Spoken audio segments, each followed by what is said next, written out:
Hi again. We've been looking at Jesus' last week of public ministry here on earth, what we call the Holy Week. And we've worked our way through the Last Supper. Now, what happens after the Last Supper is that Jesus goes to Gethsemane. I want to share with you just a little bit of what takes place there. It's during the supper that Jesus tells Judas, he knows Judas is going to betray him. So he tells Judas to get about it, to go ahead and do it, and to do it quickly. He basically says, Judas, let's get this over with. And Judas gets up and leaves the 11. The 11 are a little bit confused. They think maybe he's going to buy supplies, get something that they didn't have. Um, that brings up the question of what Judas's betrayal actually was. Judas didn't own Jesus. He couldn't sell him to the chief priests, to the Jewish leaders. So what he was selling to the Jewish leaders was information. They didn't want to arrest Jesus during the day in the middle of the crowds. They figured that would cause a riot.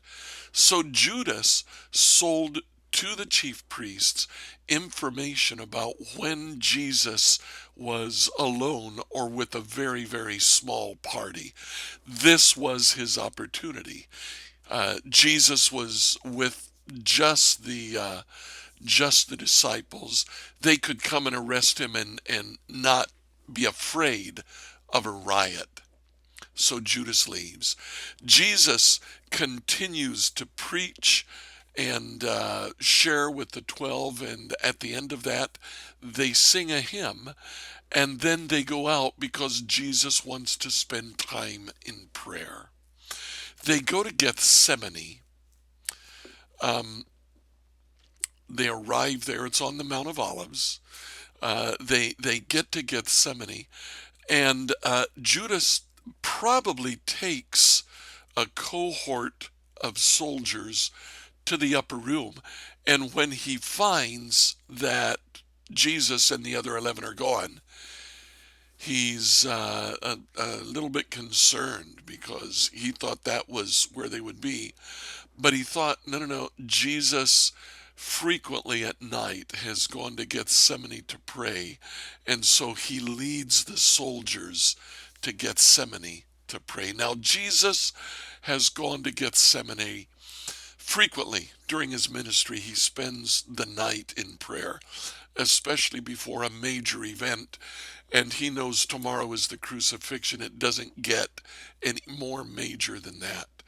So Jesus prays to his Father, and we know that that prayer that he prays, Lord, I don't want to do this. Let this cup pass from me.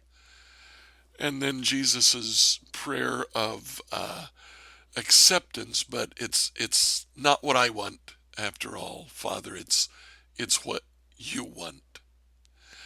Um, Judas arrives with the soldiers, and now instead of being in a dimly lit uh, uh, chamber in which they were sharing food, they are in an unlit garden.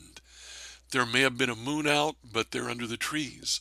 So Judas had prearranged with the soldiers a signal. He said, I'll approach someone and kiss him. When I kiss him, that's your signal. That's Jesus. Judas comes to Jesus and kisses him. And the soldiers show up to arrest Jesus. Now, this is what I really wanted to look at. Jesus looks at the soldiers and says, who are you looking for? They say, Jesus of Nazareth. And Jesus responds, probably in Hebrew, very simply, I am. You know, in the Hebrew language, um, it's arranged in a structure where you never have to say I am. And Jews were very careful to never say I am, because in the book of Exodus, when Moses asked God, what his name was. God's answer was, my name is I am. Jesus says, I am. And the soldiers fall over backwards. Now, there's no real vocabulary in the Hebrew language at this point for what took place. But when Jesus said, I am, I believe that he showed all of his divine power. And when he did that, the soldiers were knocked to the ground. Then Jesus says, who are you after?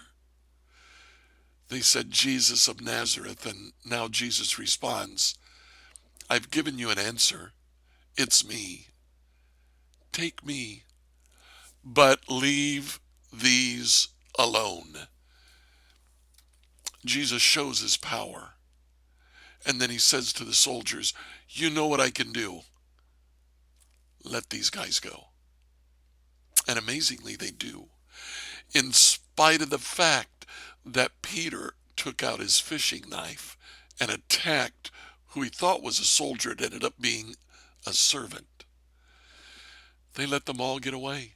In fact, later, when they asked Jesus during his trial, they asked him about his teaching and the disciples.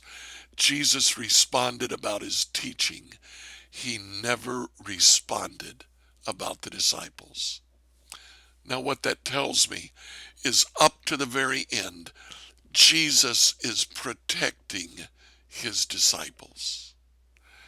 He's protecting them physically, and he's about to go to the cross, where he will protect them spiritually.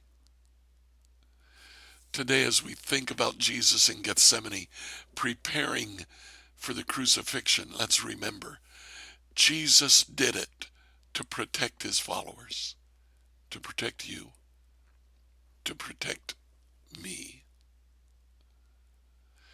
Jesus did it because we were in his mind every step of the way. Tomorrow, we'll look at the crucifixion, hopefully in a new light. I look forward to talking to you tomorrow.